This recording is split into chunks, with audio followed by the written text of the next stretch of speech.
Guys, what's up? So in this quick video I'm going to show you how you can move Bitmoji in your Snapchat video.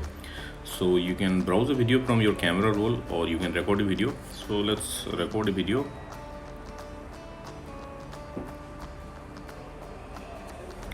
Okay, so I move my face little. I want to move the Bitmoji according to my face movement.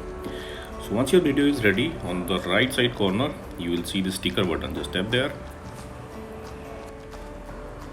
and go to Bitmoji.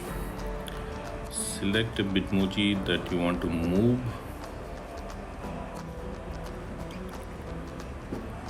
Okay, let's select this one, make it a little bigger.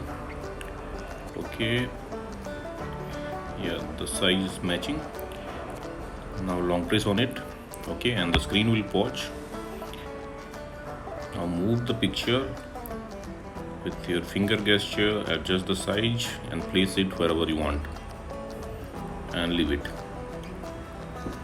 Okay, now your Bitmoji is moving according to your movement.